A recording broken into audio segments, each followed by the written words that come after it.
So the exemptions under the income tax act, हम कुछ selected exemptions लेंगे जिनका ज़्यादा रेलेवेंस है और जो न्यूमेरिकल पॉइंट ऑफ व्यू से भी आपको हेल्प करेंगे।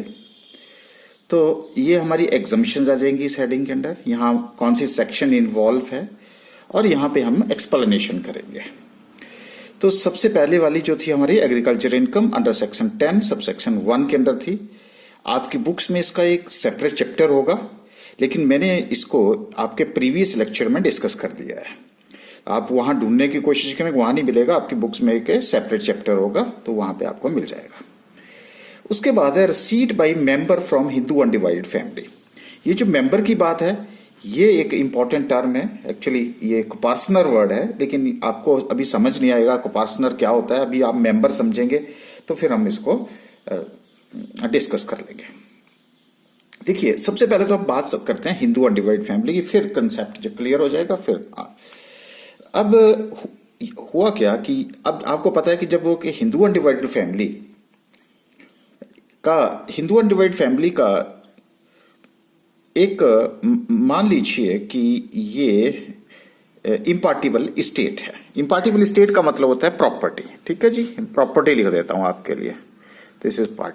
लेकिन कौन सी प्रॉपर्टी? ज्वाइंट प्रॉपर्टी, उसको बोलते हैं इम्पार्टिबल स्टेट, जो अभी तक बंटी नहीं है आपस में। ओके, अब ये आपके पास क्या है? हिंदू अनडिवाइडेड फैमिली है।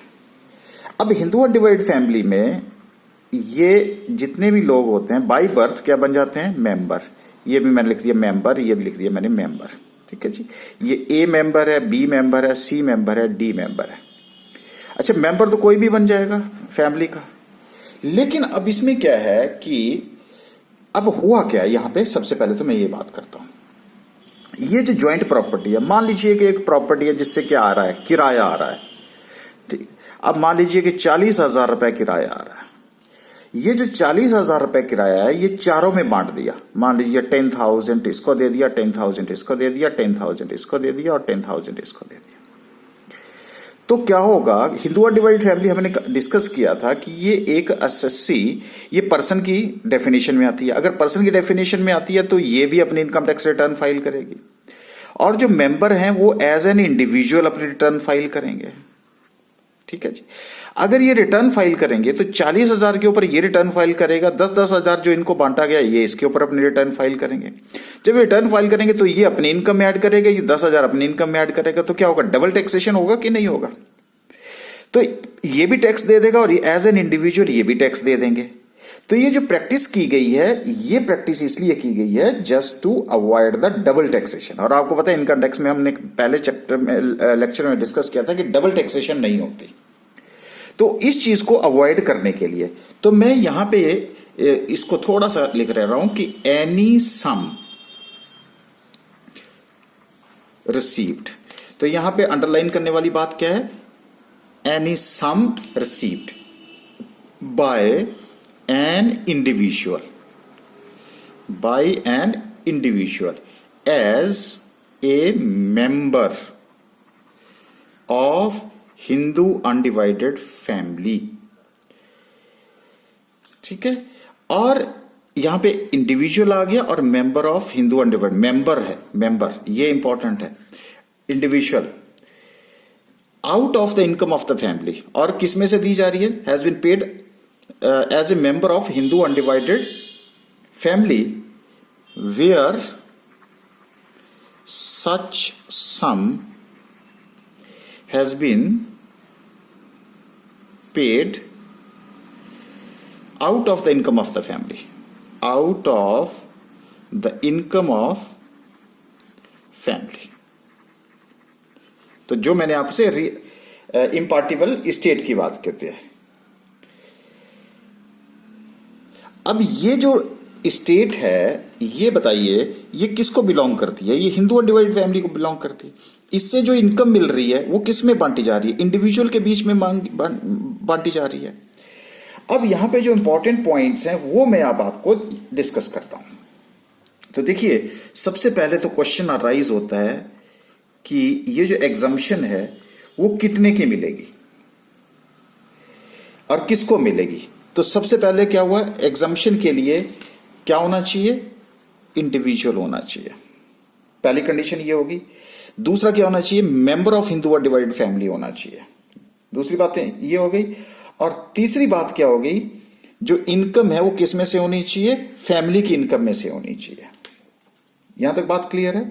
अच्छा, तो इसका मतलब है कि वो जो सोर्स ऑफ पेमेंट है, तो दूसरा क्या आ गया मेरा, सोर्स ऑफ पेमेंट।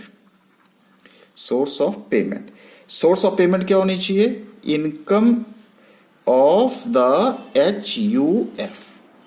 और दूसरा हो सकता है कि income of the state. State का मतलब होता है property belonging to the family, belonging to the family. और फैमिली के से बिलोंग कब करती है, जब in the case of any impartible state. Impartible state होती है जो अभी प्रॉपर्टी बंटी नहीं है, उसको बोलते हैं हम इम्पार्टिबल स्टेट। अच्छा, अब जो इंपॉर्टेंट पॉइंट्स हैं वो हम आपसे डिस्कस कर रहे हैं। देखिए यहां पे मेंबर का मतलब यहां पे क्या होगा, मेंबर का मतलब है यहां पे, क्योंकि आपकी किताब में कोपार्सनर वर्ड होगा और वहां पे स्टूडेंट कंफ्यूज हो जाता है, ये कोपार्सनर क्या होते हैं। अब मेंबर तो होना चाहिए, लेकिन मेंबर के साथ क्या होना चाहिए, वो कोपार्सनर होना चाहिए। ये कोपार्सनर क्या होता है, आपको पता है कि there are 2 schools of thoughts.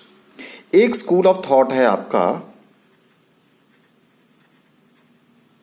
Dayabhaga और दूसरा है मिताक्षरा। आपको पता है दयाभागा स्कूल ऑफ थॉट हमारे हिंदुस्तान में कहां लगता है, बंगाल और असम में लगता है, और बाकी जो मिताक्षरा है वो रेस्ट ऑफ इंडिया लगता है। बस इतना सा ध्यान रख लीजिए। अच्छा, ये जो मिताक्षरा है तो इसका मतलब हम किस में आएंगे, मिताक्षरा में। मिताक्षरा स्कूल ऑफ थॉट पता है क्या बोलता है, वो बोलता है कि जो फैमिली में मेल मेंबर होंगे वही कोपार्सनर बन सकते हैं। तो इसका मतलब है कि मान लीजिए कि ये मिस्टर एक्स की फैमिली, एच की फैमिली है, एच के एक बेटा है यानी कि सन है और ये डॉटर है, तो ये सन उसका क्या बन जाएगा, कोपार्सनर बन जाएगा। मेंबर तो है लेकिन ये कोपार्सनर नहीं बन पाएगी। मिताक्षरा स्कूल ऑफ थॉट ये बोलता है। उसके बाद सन के बाद फर्दर उसका मान लीजिए एक और सन हो तो ग्रैंड सन, इसका ग्रैंड सन, ये भी उसका क्या बन गया। तो अब क्या है कि अगर मैं सिंपल बात बताऊं कि जिस दिन मेल मेंबर फैमिली में बर्थ ले लेता है उसी दिन उसको उस प्रॉपर्टी में हिस्से का जो भी प्रॉपर्टी है उसका राइट मिल जाता है। कौन सा, राइट टू पार्टीशन। इनके पार्टीशन का राइट एकदम से जैसे पैदा हुआ वैसे ही जो है राइट उसको मिल जाता है, पार्टीशन का राइट बन जाता है। जिसको पार्टीशन का राइट मिल जाता है वो मेंबर क्या बन जाता है, कोपार्सनर बन जाता है। बात क्लियर हो गई जी। तो हमारे केस में तभी तो आप क्या कहते हैं कि जैसे ही सन पैदा होता है तो आप सीधा ही बोल देते हैं कि अच्छा अब तो इसको पार्टीशन राइट मिल गया। तो ये किस में दिया हमने, मिताक्षरा स्कूल ऑफ थॉट में। तो मिताक्षरा स्कूल ऑफ थॉट में जो भी फैमिली में मेल मेंबर पैदा होगा वो मेंबर से क्या बन जाएगा, कोपार्सनर। तो कोपार्सनर का मतलब था राइट टू पार्टीशन। जिसके पास राइट टू पार्टीशन होता है उसी को हम कोपार्सनर बोलते हैं। और जो दयाभागा है, दयाभागा में ऐसा नहीं है। अब जैसे एच है, एच के जो है वो सन पैदा हुआ तो सन को जो है वो राइट नहीं मिलेगा। कब तक नहीं मिलेगा, जब तक एच की डेथ नहीं हो जाती। जिस दिन एच की डेथ हो जाएगी उस दिन सन को राइट मिलेगा। तो जब सन को ये राइट मिलेगा तो उस दिन वो क्या बन जाएगा, कोपार्सनर बन जाएगा। यहां तक बात क्लियर हो गई जी। तो इसलिए हम यहां पे जो मेंबर की बात कर रहे हैं, मेंबर का मतलब है यहां पे कोपार्सनर। तो अब आपने क्या करना कि अब ये जो सारे हैं ए बी सी डी, ये सारे क्या हैं, कोपार्सनर्स हैं। और कोपार्सनर के हाथ में हिंदू अनडिवाइड फैमिली की ज्वाइंट प्रॉपर्टी से जो इनकम अर्न हुई है अगर वो सारे मेंबर्स में बांट दी जाती है, अगर ये बांट दी जाती है तो उनके हाथ में ये सारी की सारी इनकम जो है वो क्या हो जाएगी, एग्जम्प्ट हो जाएगी। यहां तक बात क्लियर है? तो इसका मतलब है what is the rational behind it, that is to avoid double taxation, just to avoid double taxation. ये भी बात क्लियर होगी आपकी। अच्छा, कई बार क्या होता है कि यहां पे लोग क्या करते हैं, इसका मिस यूज करना शुरू कर दिया। वो कैसे किया? उन्होंने किया कि जैसे मान लीजिए कि डी ने क्या किया, अब यहां से लेते हैं, डी ने एक घर बनाया, पैसा भी इसने खुद लगाया, सब कुछ लगाया, और इसको रेंट आउट कर दिया। और इस रेंट आउट करने के बाद मान लीजिए उसको 4,000 रुपए इनकम शुरू हो गई। इसने क्या किया कि अरे इस प्रॉपर्टी को ना ऐसा करते हैं, कॉमन प्रॉपर्टी में ट्रांसफर कर देते हैं। अब कहता है कि कॉमन प्रॉपर्टी में ट्रांसफर कर दिया तो 4,000 रुपए यहां हो गया। और फिर कहा कि अब ये क्या हो गया कि मैं शो करूंगा कि ये चारों में बांट दिया, और चारों में बांट करके मैं बांटूंगा नहीं, लेकिन कॉमन प्रॉपर्टी में ट्रांसफर कर दूंगा, और एक 1,000 रुपए यहां पे एक तरह से शो करूंगा, दूंगा मैं इनको नहीं, और सारी की सारी इनकम मेरी क्या हो जाएगी, एग्जम्प्ट हो जाएगी। तो क्या हुआ, इंडिविजुअल के द्वारा अगर कोई ऐसी प्रॉपर्टी एक्वायर की जाती है और उसको ज्वाइंट प्रॉपर्टी में ट्रांसफर कर दिया जाता है, और इस सेक्शन का उसने मिस यूज अगर शुरू कर दिया, तो उस केस में भी अब यह कहा गया है कि नहीं, अगर ऐसा कोई जो कोपार्टनर वो करता है, तो उस केस में वो ही पर्सनल लायबल होगा, उसको एग्जम्पशन नहीं मिलेगी। बात यहां तक क्लियर होगी? तो ये कब की गई कि इस सेक्शन का मिस यूज ना हो। तो मुझे लगता है कि अब आपको ये क्लियर हो गया होगा कि सेक्शन 10 सबसेक्शन 2 के अंदर जो है, अगर किसी मेंबर के द्वारा हिंदू अनडिवाइडेड फैमिली के द्वारा, अब तो मुझे लगता है क्लियर हो गया, receipt by a member from Hindu undivided family, तो हिंदू अनडिवाइडेड फैमिली के केस में इंडिविजुअल के हाथ में वो क्या होगी, एग्जम्प्ट होगी। और कितनी एग्जम्प्ट होगी? फुली एग्जम्प्ट होगी। नेक्स्ट आपके पास आ जाता है यहीं से शेयर या receipt of partner, share of, नहीं इसको यूं करता हूं, share of profit to a partner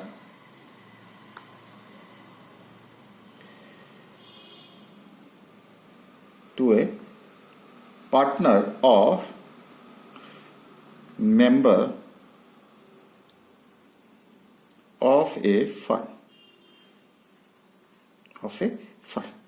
ये आपके पास सेक्शन 10 सबसेक्शन 2A के अंदर आ जाती है। तो 2 का ही पार्ट है ये। ओके, अब इसमें क्या है वो भी अब हम आपसे बात डिस्कस कर लेते हैं।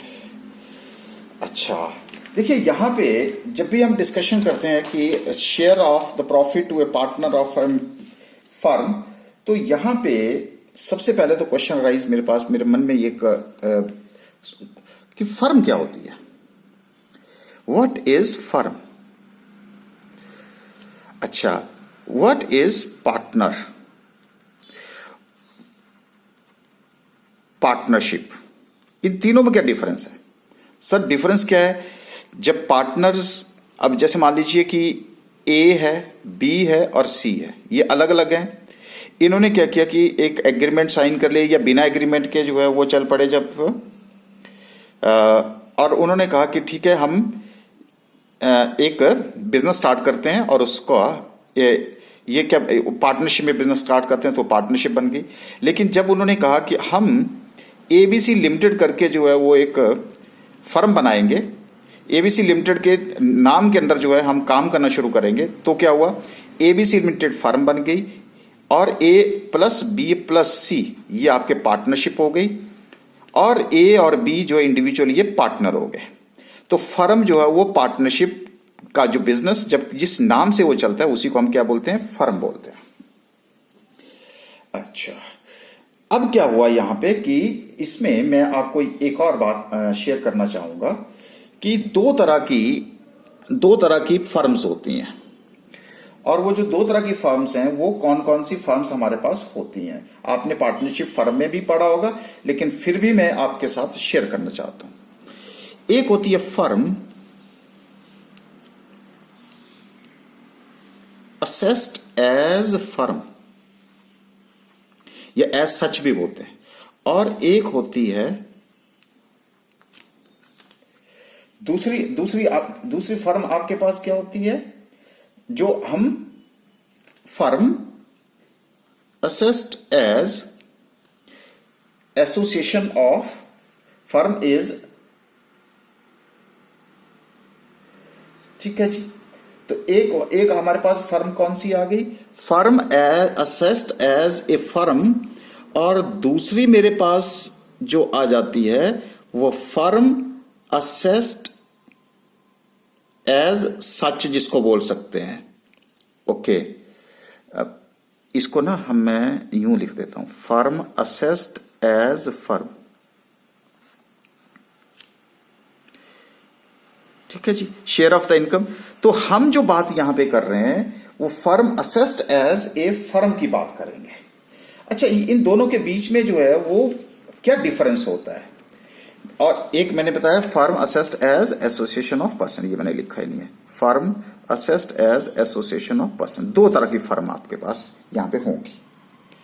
ओके, ये जो फर्म असेस्ड एज फर्म होती है ये उस केस में अप्लाई होगी जहां पे उसने क्या किया है, अपना जो शेयर है वो डिटरमाइन नहीं कर रखा है। तो इन दोनों के बीच में आपका जो डिफरेंस है वो डिफरेंस क्या होता है, बस यहीं से हमने अब आपको आपकी जो कैलकुलेशन डिस्कशन है वो स्टार्ट होती है। देखिए, फर्म असेस्ड एज फर्म, जहां पे पार्टनरशिप डीड साइन होती है। डीड साइन का मतलब है कि सबको अपना अपना शेयर पता होता है, और जब शेयर पता होता है तो वो कहां होता है, जब पार्टनरशिप डीड होगी, साइन होगी, तभी पता लगेगा कि मुझे कितना परसेंट मिलेगा। जहां पे पार्टनरशिप डीड साइन नहीं होती, किसी को अपने शेयर का पता नहीं होता, उसको हम क्या बोलते हैं, firm assessed as association of person होते हैं। ये बात क्लियर होगी जी। ओके, तो ये जो हम बात कर रहे हैं यहां पे, ये किसकी बात करेंगे, firm assessed as association of person, firm assessed as a firm की बात करेंगे, ना कि हम firm assessed as association of person की बात करेंगे। ठीक है जी, ये बात क्लियर होगी। अब यहां पे क्या हुआ, ये देखिए, ये मेरे पास फर्म है, कौन सी है, ये लिखना, फर्म असेस्ड एज फर्म है, ठीक है, ये फर्म आ गई, और इसके क्या है, पार्टनर्स हैं। मान लीजिए ए, बी और सी तीन पार्टनर हैं। जब तीनों पार्टनर हैं तो क्या होगा, ये भी पर्सन क्या है, ये भी पर्सन की लैंग्वेज में आता है ना, और ए बी सी किसकी लैंग्वेज में आते हैं, इंडिविजुअल की डेफिनेशन में आते हैं ना, पर्सन की डेफिनेशन में। अगर मान लीजिए इसको कोई इनकम होती है और उस इनकम को वो किसके बीच में बांट देता है, ए, बी और सी के बीच में बांट देता है। मान लेते हैं कि 60,000 रुपए इनकम हुई, तो 20,000 किसको दे दिया, इसको दे दिया, 20,000 इसको दे दिया, और 20,000 रुपए इसको दे दिया। तो ये 60,000 के ऊपर रिटर्न फाइल करेगा, एज एन इंडिविजुअल जो है उससे अमाउंट मिलेगा, उसके ऊपर रिटर्न फाइल करेंगे, तो क्या होगा, डबल टैक्सेशन होगा कि नहीं होगा। तो उसी डबल टैक्सेशन को अवॉइड करने के लिए इसमें यह कहा गया है कि जो भी प्रॉफिट का शेयर ए, बी और सी इन पार्टनर के बीच में बांट दिया जाएगा, तो इनके हाथों में क्या हो जाएगा, ये एग्जम्प्ट हो जाएगा। ये बात क्लियर होगी। ओके, लेकिन मैं आपको ये बता दूं, लेकिन ये किसके लिए है, सिर्फ प्रॉफिट के लिए है। तो मैं आपको ये बता देता हूं कि नॉन एप्लीकेबिलिटी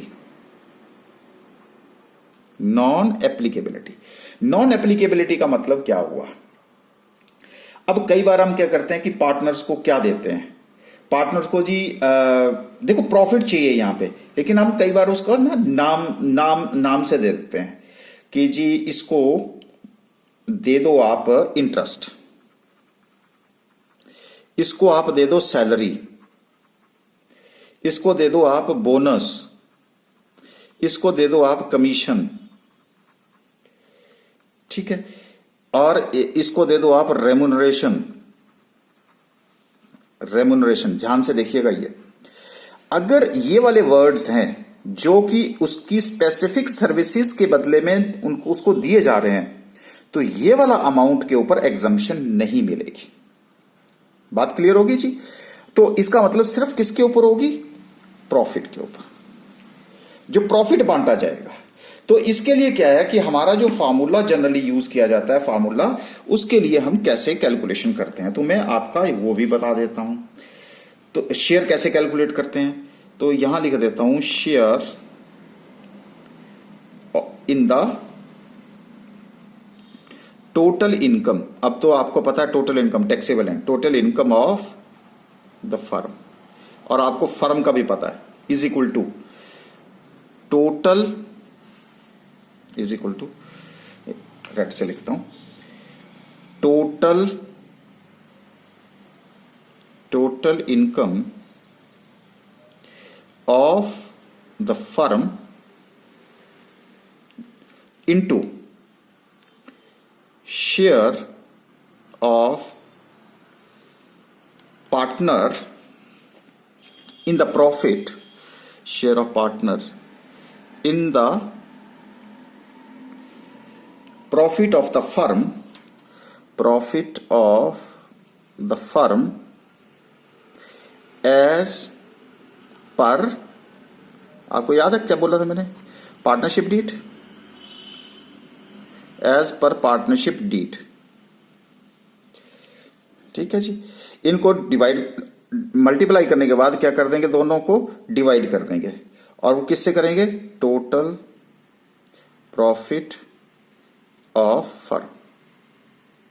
ठीक है जी, तो अब मैं यहां फार्मूला इसको दोबारा से यहां पे लिख देता हूं, मतलब total income of the firm multiplied by share of partner divided by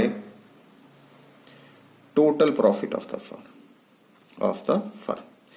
ये जो आएगा शेयर, ये किसका होगा? Share in the total income of the firm होगा। और ये जो इनकम होगी इस किसकी? पार्टनर की। ये देखिए पार्टनर, उसके हाथ में ये एग्जम्प्ट होगी, और इसका भी जो राशनल है वो क्या है? Double taxation. लेकिन फर्म कौन सी होनी चाहिए? ये वाली फर्म होनी चाहिए, ना कि ये फर्म, क्योंकि इसमें तो पार्टनरशिप डीड साइन नहीं होती, तो इसलिए हम यहां पे जब फार्मूला लगाएंगे तो वो अप्लाई नहीं होगा। तो मुझे लगता है कि अब आपको ये क्लियर हो गया होगा कि सेक्शन 10 सबसेक्शन 2 और सेक्शन 10 सबसेक्शन 2A के अंडर जो है वो सारी की सारी इनकम्स एग्जम्प्ट होती हैं, और इन दोनों के पीछे का जो राशनल है वो है just to avoid the double taxation. So the next exemption is section 10 subsection 4, interest received by non-resident on notified securities. So now the question is raised यहाँ कि क्या exempt क्या है? What is exempt? So what is exempt? देखिए यहां पे first exemption है वो होगी आपके पास नोटिफाइड सिक्योरिटीज। नोटिफाइड सिक्योरिटीज इसका मतलब क्या है? यहां पे क्या होना चाहिए पर्सन? सबसे पहले तो नॉन रेजिडेंट होना चाहिए, नॉन रेजिडेंट। ठीक है, और वो किसके ऊपर? That is interest on securities. कौन सी सिक्योरिटीज? अभी बताता हूं। Securities issued by central government, और साथ में जो सेंट्रल गवर्नमेंट है और उसकी जो नोटिफिकेशन है वो किस में होनी चाहिए? ऑफिशियल गैजेट में होनी चाहिए, ऑफिशियल गैजेट में होनी चाहिए कि जी ये जो सिक्योरिटीज हैं ये एग्जम्प्ट होंगी। अच्छा, ये एक तो आ गया हमारे पास यहां पे जितनी भी सिक्योरिटीज सेंट्रल गवर्नमेंट के द्वारा जो सिक्योरिटीज इशू की जा रही हैं उनके ऊपर जो इंटरेस्ट की इनकम है, और वो किसको मिल रही है? नॉन रेजिडेंट को मिल रही है। और अब आपको पता है कि नॉन रेजिडेंट कौन होता है। जरूरी नहीं है कि यहां पे इंडिविजुअल हो, नॉट नेसेसरली, कोई भी हो सकता है, but status should be of non resident. वो और ऑफिशियल गजेट में आपको पता है कि सेंट्रल गवर्नमेंट के द्वारा गजेट जो भी नोटिफिकेशन होती है गजेट में पब्लिश करनी पड़ती है। गजेट में पब्लिश करनी पड़ेगी कि ये वाली सिक्योरिटीज जो है वो एग्जम्प्टेड है। और साथ में अब मैं आपको ये बता देता हूं कि गवर्नमेंट सिक्योरिटीज में कौन इन्वॉल्व होते हैं, बॉन्ड्स भी इन्वॉल्व होते हैं।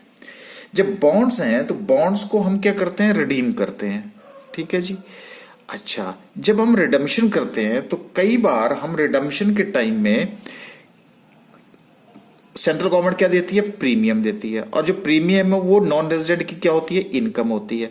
तो इसका मतलब है दो इनकम्स हुई मेरे पास, एक इंटरेस्ट की इनकम, एक premium on the redemption of the bonds. ये जो दोनों इनकम्स अगर नॉन रेजिडेंट को मिल जाती हैं तो उस केस में सेक्शन 10 सबसेक्शन 4 के अंडर जो है उसके हाथ में क्या होगी, वो एग्जम्प्ट होगी। क्लियर हो गया जी ये नोटिफाइड सिक्योरिटीज। अच्छा, अब दूसरा अमाउंट क्या है आपके पास, देखिए दूसरा अमाउंट मैं आपको बता देता हूं कि कौन सा अकाउंट होना चाहिए उसका, नॉन रेजिडेंट, और ये लिख दिया मैंने ई और ये लिख दिया मैंने अकाउंट। ये कौन सा अकाउंट होता है, देखिए कोई भी ऐसा पर्सन जो कि इंडिविजुअल है, ये अब मैं आपको बता देता हूं, ये किसके लिए लगेगा, इंडिविजुअल के लिए लगेगा, बिल्कुल सही बात है। और ये एनआर इसका मतलब होता है नॉन रेजिडेंट, ये नॉन रेजिडेंट, और ई का मतलब होता है यहां एक्सटर्नल अकाउंट। आपको पता है फॉरेन एक्सचेंज रेगुलेशन एक्ट 1973 या फेमा 1999, 73 से लेकर के या फेमा के अंदर जो है उसके अंदर उन्होंने रूल्स बनाए गए हैं, और उस रूल्स में यह बोला गया है कि एक जो पर्सन है वो रेजिडेंट है आउटसाइड इंडिया, जो कि हमने फॉरेन एक्सचेंज रेगुलेशन एक्ट 1973 में उसको डिफाइन किया है, और रिजर्व बैंक ऑफ इंडिया ने उसको परमिट किया है कि उस पर्सन का इंडिया के किसी भी बैंक में अगर ये वाला अकाउंट है नॉन रेजिडेंट एक्सटर्नल अकाउंट, और उस अकाउंट में जो उसका अमाउंट पड़ा है, जो पैसा यहां पड़ा है, उस पैसे के ऊपर अगर उसको इंटरेस्ट मिलता है तो वो जो इंटरेस्ट की इनकम होगी वो उस नॉन रेजिडेंट की इंडिया में वो इनकम होगी, उसके ऊपर टैक्स लगेगा। लेकिन मैंने जैसे कहा सेक्शन 10 सबसेक्शन 4 के अंदर जो है वो non resident external act account के अंदर जितने भी अकाउंट बैलेंस पड़ा है उस बैलेंस के ऊपर जो उसको इंटरेस्ट मिलता है वो जो इंटरेस्ट होगा वो उसकी इनकम होगी। अगर वो इनकम होगी तो वो एग्जम्प्ट होगी अंडर सेक्शन 10 सबसेक्शन 4 के अंदर। बात यहां तक आपको मुझे लगता है कि ये क्लियर होगी। अब आते हैं हम कि interest received by non resident on saving certificates, और ये है सेक्शन 10 सबसेक्शन 4B के अंडर जो है यहां आ जाता है। देखो मैं आपको इनका जो रैशनल है बिहाइंड, इसके पीछे जो लॉजिक है वो क्या है, क्योंकि हमें इंडिया में क्या चाहिए होता है, हमें चाहिए होता है फॉरेन मनी, और फॉरेन मनी को हम कैसे इनकरेज करें, तो वो एक तरह से एक इनकरेजमेंट है। This is encouragement the flow of the foreign exchange remittances into India, India में हमें वो पैसा मिल सके, तो इसलिए ये इसके पीछे का लॉजिक दिया रखा है। तो अब सबसे पहले तो हमारे पास है कि व्हाट इज एग्जम्प्ट यहां पे, तो सबसे पहले एलिजिबिलिटी का मतलब है कि कौन एलिजिबल है। तो मैं आपको बता देता हूं कि यहां पे ये मिलेगा सिर्फ इंडिविजुअल को, और साथ में क्या होना चाहिए, वो सिटीजन ऑफ इंडिया होना चाहिए, पढ़ा है हमने, या पर्सन ऑफ इंडियन ओरिजिन होना चाहिए। पर्सन ऑफ इंडियन ओरिजिन मैंने डिटेल में डिस्कस किया प्रीवियस लेक्चर में, फिर भी थोड़ा सा आपको बता देता हूं कि जिसकी 4 पीढ़ियां अनडिवाइडेड इंडिया में पैदा हुई हों, ठीक है, और वो आजादी से पहले की बातें हैं, तो उसी को हम क्या बोलते हैं, पर्सन ऑफ इंडियन ओरिजिन। और साथ में वो क्या होना चाहिए, नॉन रेजिडेंट होना चाहिए, और ये भी अब आपको क्लियर है नॉन रेजिडेंट क्या होता है, सारी टर्म्स आपको क्लियर है। अब एक तो पहली ये एलिजिबिलिटी हो गई। अब दूसरा आ गया आपके पास कि एग्जम्पशन कितने अमाउंट की मिलेगी। अगर आप पोस्ट ऑफिस में जाएं तो वहां पे पोस्ट ऑफिस में आपको सेविंग सर्टिफिकेट मिलते हैं, नेशनल सेविंग सर्टिफिकेट बोलते हैं। अगर किसी ने, जैसे किसान विकास पत्र होते हैं वैसे ही आपके नेशनल सेविंग सर्टिफिकेट होते हैं, उसमें ना इश्यूज होते हैं, फर्स्ट इशू रोमन में लिखे होते हैं, वो second issue, third issue, fourth issue, fifth issue, sixth issue, seventh issue, eighth issue, इस तरह से ना पोस्ट ऑफिस के द्वारा वो इश्यूज निकाले जाते हैं। तो मैं आपको इतना बता देता हूं कि अगर किसी नॉन रेजिडेंट के द्वारा अपनी सेविंग करके हमारे पोस्ट ऑफिस से नेशनल सेविंग्स एनएससीज बोलते हैं उसको, एनएससीज अगर उसने परचेज किए हैं तो उन एनएससीज के ऊपर क्या मिलता है, उसके ऊपर मिलता है जी इंटरेस्ट। ठीक है, अब अगर जो इंटरेस्ट मिला उसको, तो कौन से इश्यू के ऊपर इंटरेस्ट जो है एग्जम्प्ट होगा, वो भी क्या करना पड़ेगा, नोटिफाई करना पड़ेगा। तो उसको नोटिफाई किस में करना पड़ेगा, ऑफिशियल गजेट में नोटिफाई करना पड़ता है कि ये जी फला जो नेशनल सेविंग सर्टिफिकेट है वो जो है वो एग्जम्प्ट होगा। तो मैं आपको बता दूं कि interest received by non resident on saving certificates, अब मुझे लगता है क्लियर हो गया होगा। तो ये इंटरेस्ट की इनकम उसके हाथ में क्या होगी, this income would be exempted from income tax. Okay, अब आ जाता है हमारा leave travel concession section 10 subsection 5।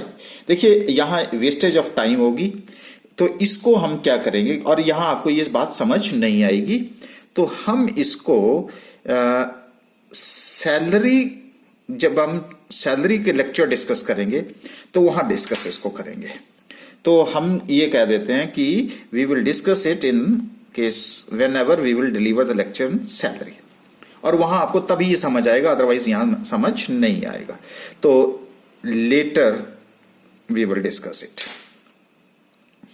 अच्छा, उसके बाद है remuneration received by an individual who are not citizen of India subject to various conditions, that is under section 10 subsection 6 के अंदर जो है वो इसकी डिस्कशन होगी। अच्छा, अब क्या हुआ, remuneration by individual who are not citizen of India. अच्छा, इसका मतलब सिटीजन ऑफ इंडिया नहीं है और इंडिया में वो काम कर रहा है, तो किस किस कैपेसिटी में काम करेगा वो मैं आपको बता देता हूं।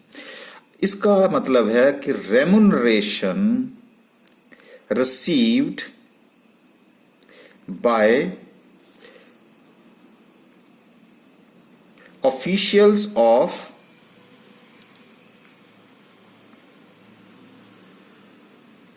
Embassy etc. of foreign state।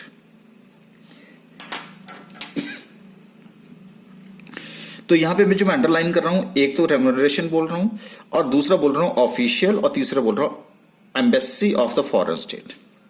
अब बताओ, 190 कंट्रीज हैं और 190 कंट्रीज में एक दूसरी कंट्रीज में जो है वो क्या है, एम्बेसीज होते हैं। तो अब जैसे हमारे यहाँ पे दिल्ली में बहुत सारी कंट्रीज के एम्बेसी बैठे हैं, तो उस एम्बेसी में जितने भी ऑफिशियल्स काम कर रहे हैं, उन ऑफिशियल को जो रेम्युनरेशन दिया जाता है उस कंट्री के द्वारा, उस रेम्युनरेशन को सेक्शन 10 सबसेक्शन 6 के अंडर जो है वो एग्जम्प्ट माना गया है। क्लियर हो गया जी। अच्छा, नंबर 2 क्या आ गया जी, remuneration received for services rendered in India by a, अब इसको मैं रेड से लिख रहा हूं, by a foreign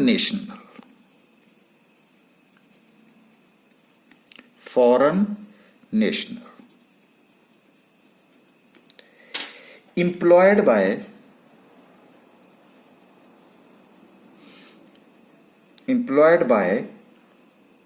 foreign enterprises।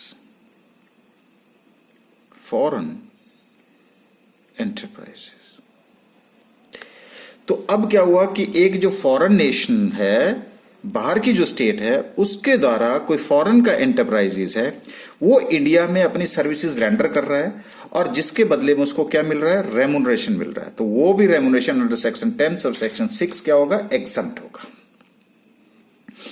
3, salary received by a non-citizen for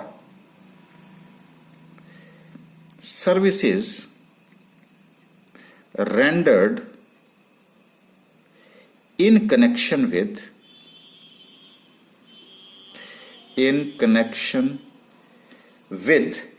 employment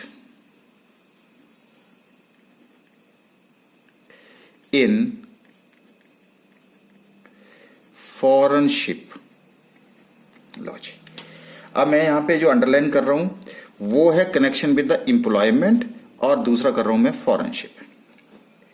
non citizen है लेकिन फॉरेन शिप के ऊपर है, इंडिया में कहा, इंडिया में आ रहा है, उस केस में भी अगर उसको जो सैलरी मिल रही है that is also exempted from, ठीक है जी, income tax.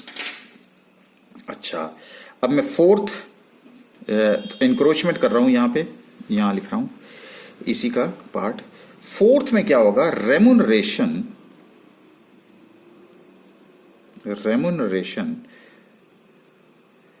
received by foreign government, ये अंडरलाइन होगा, foreign government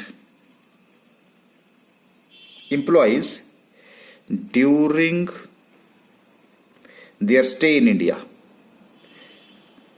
their stay in India for specified training। अब कई बार होते हैं फॉरेन गवर्नमेंट वाले जो हैं इंडिया में किसके लिए भेजे जाते हैं, ट्रेनिंग के लिए। अब ट्रेनिंग के दौरान भी रेमुनरेशन उनको कौन दे रहा है, उन्हीं की गवर्नमेंट दे रही है, लेकिन वो स्टे कहां कर रहे हैं, इंडिया में कर रहे हैं, और वो ट्रेनिंग स्पेसिफाइड पर्पज है उस फॉरेन गवर्नमेंट के एम्प्लॉइज हैं, तो उनको जो रेमुनरेशन मिलेगा that is also exempted under section 10 subsection 6। Clear है जी अब आपको? अच्छा, और जो सबसे इंपॉर्टेंट है वो मैं न्यूमेरिकल पॉइंट ऑफ व्यू से वो मैं आपको बताता रहूंगा। ये जो सेक्शन 10 सबसेक्शन 7 है, this is very important from numerical point of view. देखिए क्या बोल रहा है, allowance and perquisite granted abroad by government of India. आपको याद होगा मैंने एक्सेप्शन की बात करी थी जब प्रीवियस ईयर की बात कर रहे थे, तो यहां पे क्या होगा, ये इसका मैं ये आ जाएगा यहां पे, ये इसकी लाइन खींच देता हूं, ये सारा ऊपर का वाला है सेक्शन 10 सबसेक्शन 7 के अंदर। जब भी कोई परक्यूजिट, जब भी कोई अलाउंस, ध्यान रखना, एक मैंने सैलरी दी थी, एक है अलाउंस, एक है perquisites outside India by the government to a citizen of India for rendering services outside India. क्या हुआ, अब हमारा मान लीजिए कि गवर्नमेंट ऑफ इंडिया ने, आपको पता है कि जो सबसे टॉप वाले सिविल सर्वेंट होते हैं उसको क्या बोलते हैं हम, Indian foreign services. Indian foreign services में उनको हम एम्बेसीज वगैरह लगाते हैं दूसरी कंट्रीज में। मान लीजिए कि एक यूएसए में हमारा एम्बेसी काम कर रहा है, तो उसको वहां हम क्या मिल रही है, उसको सैलरी मिल रही है, उसको अलाउंसेस मिल रहे हैं, ठीक है, उसको हम परक्यूजिट्स दे रहे हैं। परक्यूजिट होती है फैसिलिटीज, तो वहां पे जो अलाउंसेस होंगे और वो जो परक्यूजिट्स होंगी वो सारी की सारी एग्जम्प्ट होंगी, चाहे वो इंडिया से दी जा रही हैं, लेकिन गवर्नमेंट ऑफ इंडिया के द्वारा जितने भी अलाउंसेस और परक्यूजिट्स जो हमारे गवर्नमेंट ऑफ इंडिया के बिहाफ के ऊपर फॉरेन में काम कर रहे हैं, उनको जो अलाउंसेस और परक्यूजिट्स दिए जाते हैं, these are fully exempted from income tax. Section 10 subsection 7 ध्यान रखना जरा, न्यूमेरिकल पॉइंट ऑफ व्यू से दिस इज मोस्ट इंपॉर्टेंट। अच्छा, अब आप तो आ जाओ 10 सबसेक्शन 10। तो ये हमारा death cum retirement gratuity received by employee. अभी आपको इसका भी पता नहीं चलेगा, इसलिए इसको भी हम कहां डिस्कस करेंगे, सैलरी के चैप्टर में डिस्कस करेंगे। तो इसलिए मैंने यहां पे लिख दिया कि लेटर जब भी हम सैलरी का लेक्चर डिस्कस करेंगे, हेड को डिस्कस करेंगे, वहां पे हम इसकी डिस्कशन करेंगे।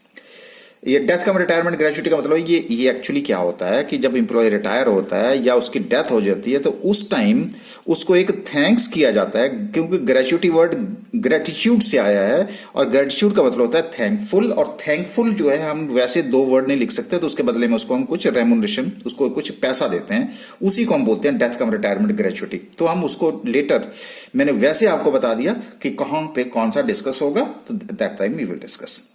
अच्छा, नेक्स्ट है हमारा commuted pension received by the employee. ये भी अभी आपको समझ नहीं आएगा, तो ये भी वैसे आपको बता देता हूं सेक्शन 10 सबसेक्शन 10 में ए में कई बार क्या करते हैं कि जब एम्प्लॉय रिटायर होता है तो रिटायरमेंट के टाइम में मान लीजिए कि उसको 10,000 रुपए पेंशन लगती है, लेकिन वो कहता है कि नहीं, मुझे ऐसा करो 50% जो है 60% लिख देता हूं, 60% कैश दे दो, बाकी मुझे अगले 10 साल की इकट्ठी दे दो, जिसकी वजह से मैं कोई बिजनेस धंधा शुरू कर सकूं। तो वो जो इकट्ठा पैसा उसको मिलता है उसको हम कम्यूटेड पेंशन बोलते हैं। लेकिन हम डिटेल में हम वहां पे डिस्कस करेंगे, इसलिए इसको भी मैं लिख देता हूं कि later we will discuss it. Okay, अब आ जाता है हमारे पास लीव एनकैशमेंट। हाँ, अब ये लीव एनकैशमेंट क्या होता है, पहले हमें ये लीव देखनी पड़ेगी, तो सैलरी में ही इसको भी डिस्कस करेंगे। तो इस चैप्टर को भी हम कहां पे डिस्कस करेंगे, सैलरी के चैप्टर में डिस्कस करेंगे। तो we will also discuss later. ठीक है, अब मतलब लीव अवेल नहीं करता है, उसके बदले में उसको कैश मिलता है, ये बातें हैं। उसके बाद है रिट्रेंचमेंट कंपनसेशन, ये भी हम कहां डिस्कस करेंगे, ये सैलरी के चैप्टर में डिस्कस करेंगे। तो ये भी हमारा जो डिस्कशन होगा वो लेटर, क्योंकि ये सारे सैलरी से रिलेटेड है और ये बहुत इंपॉर्टेंट है, वेरी वेरी इंपॉर्टेंट है। तो अगर मैं यहां डिस्कस कर दूं तो इसका कोई यूज नहीं होगा। अगला है payment for Bhopal gas leak disaster. हो ये देखो, मैं आपको एक छोटी सी इसके बारे में बता देता हूं कि हुआ क्या था। 1985 में एक भोपाल में वहां पे एक फैक्ट्री थी और उस फैक्ट्री में जो गैस थी वो लीक कर गई थी। और जब गैस लीक कर गई थी तो उसकी वजह से बहुत ज्यादा कैजुअलिटीज हो गई थी। कैजुअलिटीज इन द सेंस कि लोग मर गए थे वहां पे उसी गैस के रिसाव से, सिंपल लैंग्वेज में अगर मैं कहूं। और अब क्या हुआ कि लोगों को उसको एक नेशनल डिजास्टर मान दिया गया।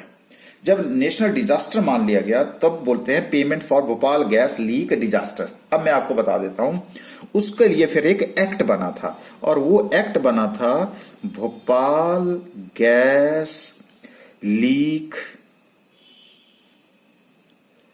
डिजास्टर और प्रोसेसिंग ऑफ क्लेम्स एक्ट 1985। अब क्या हुआ कि जिनकी कईयों का नुकसान हो गया, कईयों के जिसको बोलते हैं लाइव स्टॉक खत्म हो गया, किसी के घर खत्म हो गए, कुछ खत्म हो गया, तो लोगों को उसके बदले में क्या दिया गया, कॉम्पनसेशन दिया गया। जो कॉम्पनसेशन दिया गया तो उसको इस एक्ट के अंदर दिया गया। तो जो भी कॉम्पनसेशन उसके अमाउंट जो भी मिला, जिसका जमीन चली गई, कुछ चला गया, तो ऑल द असेसीज जो कि भोपाल गैस लीज डिजास्टर से कनेक्टेड थे, उन सबको जो भी पैसा मिला that was exempted from income tax section 10 subsection 10BB। अच्छा, उसके बाद है exemption for compensation received on account of any disaster.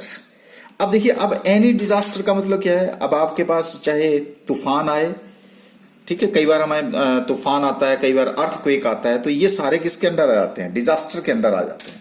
तो अब इसमें क्या हुआ है कि एनी, यहां पे है कि जो एनी सम या एनी अमाउंट, ये बोल देता हूं रिसीवेबल फ्रॉम, अब ये कौन दे रहा है इसको, सेंट्रल गवर्नमेंट दे रही है, ठीक है, या फिर स्टेट गवर्नमेंट दे रही है, स्टेट गवर्नमेंट दे रही है, या फिर लोकल अथॉरिटी। लोकल अथॉरिटी का मतलब क्या होता है, नगर पंचायत या पंचायत, लोकल अथॉरिटी। या तो वो किसको दिया जा रहा है, इंडिविजुअल को दिया जा रहा है, या अगर इंडिविजुअल की डेथ हो जाती है तो किसको दिया जाएगा, उसका जो उत्तराधिकारी होगा, तो जिसको बोलते हैं legal here, by way of compensation on account of any disaster the full amount is exempted. ठीक हो गया जी। तो ये भी सारा का अमाउंट आपका एग्जम्प्ट हो जाएगा। उसके बाद है वॉलंटरी कंपनसेशन रिसीव्ड। देखिए, वॉलंटरी कंपनसेशन जो रिसीव किया जाता है वो जब कोई वॉलंटरी रिटायरमेंट की बातें जो करना शुरू कर देता है, तो ये भी हमारा जो यहां पे इसका फायदा नहीं होगा, डुप्लीकेशन होगी, तो वहीं पे हम इसको डिटेल में डिस्कस करेंगे, तब आपको ये समझ आएगा। तो इसको भी हम कहां डिस्कस करेंगे, सैलरी के चैप्टर में डिस्कस करेंगे। Later we will discuss it. Okay, उसके बाद हमारे पास जो नेक्स्ट है वो नॉन मॉनेटरी परक्यूजिट्स की बात है, उसको हम नेक्स्ट लेक्चर में डिस्कस करेंगे।